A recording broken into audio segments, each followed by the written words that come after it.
The 90s seems to be in right now, so I figured why not make a top 10 list.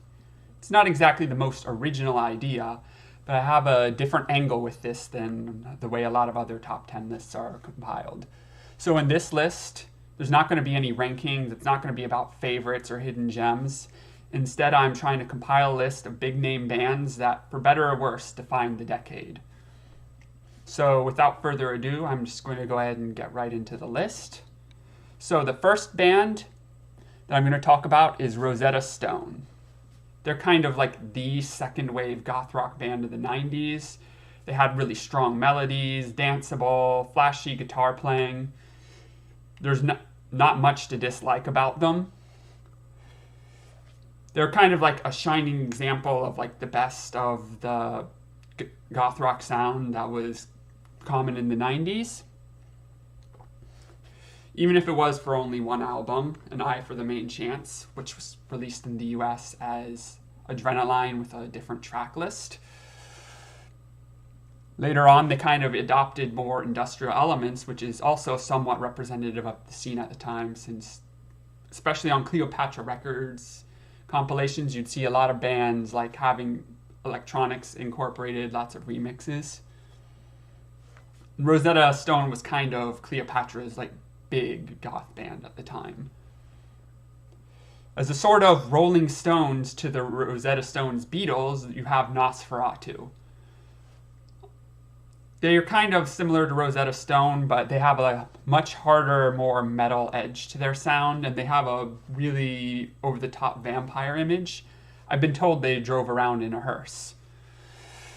So a lot of people kind of find them cheesy. They're a bit more controversial. A lot of people, they'll point and say the 90s was a terrible time for goth bands, and they'll point to Nosferatu as like culprit number one, but I kind of overall like their stuff a bit. They're definitely, though, one of the bands that people remember most from back in the day, whether they love them or they hate them. Incubus Succubus is kind of like another band with kind of like a specific image. They were kind of a more pagan-focused band. They're female-fronted. Kind of have some of the harder rock bits of Nosferatu, but they've got a little bit more of the melody too, like Rosetta Stone.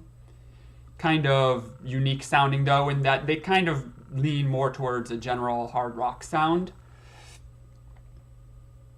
Kind of like, imagine if the Hex Girls from Scooby-Doo were real. I'd imagine them sounding exactly like Incubus Succubus. And kind of like Nosferatu, people seem to be a little mixed on them. Though in Incubus Succubus's case, I mostly hear people liking some of their stuff, but maybe not liking every single thing they've done. For a band that kind of did goth rock in a more unique way rather than being more like the Sisters or Mission UK formula, you have Corpus Delicti. They kind of have a slight Bauhaus vibe with the vocals, but beyond that, they're kind of unique sounding. Can't really describe them as anything other than goth. They don't really have like undertones of other genres in their music like a lot of the other bands do. And mostly I feel like they belonged on this list, not necessarily because they were huge, although they were fairly popular, but because they just have like really high quality music. Like everything they do has been like amazing. For another band that's kind of like on the edge of being in the 90s, we have Pink Turns Blue. They formed in the late 80s. Half their albums are in the late 80s, the other half is in the early 90s. But I feel like they mostly belong on this list because you're not going to see Pink Turns Blue on like best 80s bands lists. No one like really associates them with that time period, even if they were around already releasing music. I feel like they're a good representation because like Corpus Delicti, they have like really strong, solid music. They don't really have much poor quality stuff at all. But also because they kind of have more of a post-punk sound similar to a lot of 80s bands. They kind of demonstrate that although in the 90s the sort of second wave Fields of the Nephilim, Sisters of Mercy sound was the dominant one, there were bands taking more inspiration from older early 80s stuff. As for death rock, there wasn't as much death rock as there was in the 80s or the 2000s, but there were some bands still coming out of the death rock scene, and one of the most notable ones was Mephisto Walls. They started in the 80s, sort of like Pink Turns Blue, but in this case, they really changed up things in the 90s. The 80s, they kind of had a male singer. In the 90s, they switched it up with a female singer, Christiana. I hope I pronounced that name right. Their sound is kind of unique because although they're rooted in death rock, they have a lot of ethereal elements too. Depending on which album you're listening to, it may be more ethereal leaning or more death rock leaning. They also have like some fairly good covers.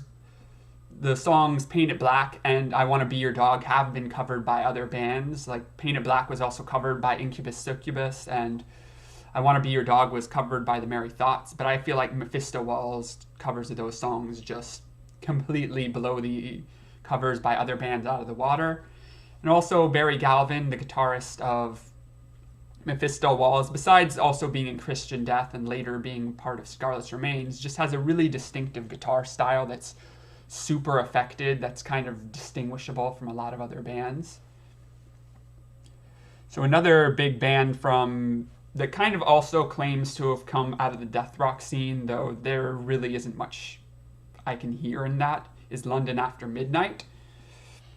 They kind of invented their own sort of style, different to anything that came before. There's a lot more like synths, kind of like over-the-top spooky synths rather than beepy synths.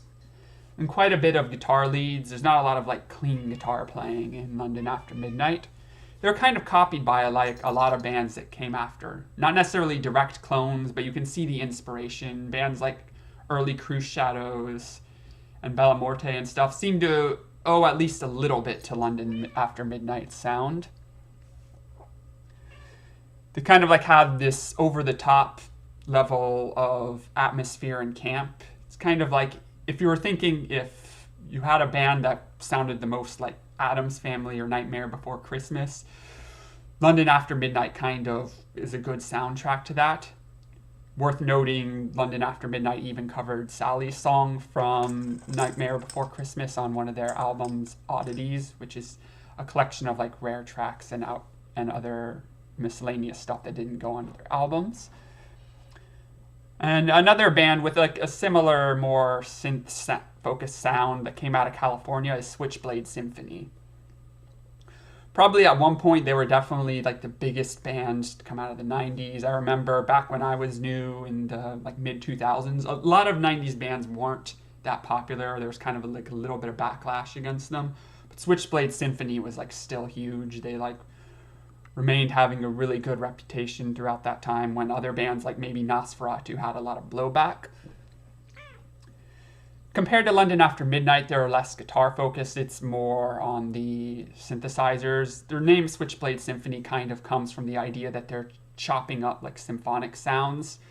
So like London After Midnight, it's less bleepy sounds and more like pseudo-realistic instrument sounds. You'll have like synths that sound like harps or strings, but with a twist on them, they kind of sound like menacing rather than realistic. And they kind of had a very distinctive image with the colorful dreadlocks and the overall look. I kind of like to think of them as like the Korn of darkwave. Because like if you compare them to Korn, they got the dreadlocks, they got the scat singing, they've got like some like distorted guitars and a little bit of hip hop elements, or in the case of Switchblade Symphony, it's more trip hop elements. Their second two albums lean more towards trip hop than they do darkwave a little bit. Another band that kind of really maintained popularity into the 2000s was Faith in the Muse. Kind of a joining together of Monica Richards of the band Strange Boutique, which I've got a shirt of right here, and William Faith, who was in Christian Death at one point, Mephisto Walls, and Shadow Project. So he was in like a lot of this California stuff during the time. And Strange Boutique was kind of from DC, so it was almost like East Coast meeting the West Coast. So Faith in the Muse, their sound, it's a little bit leaning into ethereal and goth rock, but it's also got very eclectic. You'll have like a lot more acoustic numbers or folky elements. tossed in. You don't know, so there's a lot more variety in their music. They're a bit more adventurous than some of these other bands. And like final band I'm going to talk about is Lycia.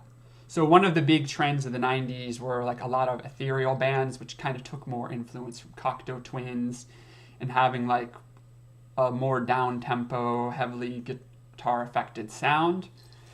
And like it's hard to pick just one band from there since it was more of a trend than one like big-name band. But the one I see people talking about the most nowadays is Lycia. It may be because the singer Tara Van Flower is prominent on the internet right now. But also, they definitely represent the ethereal sound better than like some other bands that kind of cross over into more general goth music. And they also kind of show that ethereal isn't just about having female vocals, because Lycia's earlier stuff is all male vocals.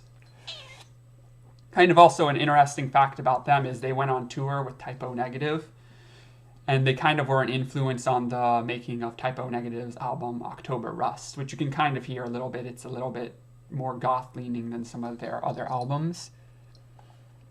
So that's kind of my list. If you feel like there's any bands that deserve to be on here or don't deserve to be on this list, feel free to leave a comment. Same thing if you like remember clubs back in the 90s and feel like I'm not representing it well. Feel free to leave a comment and give some insights that I might not be aware of.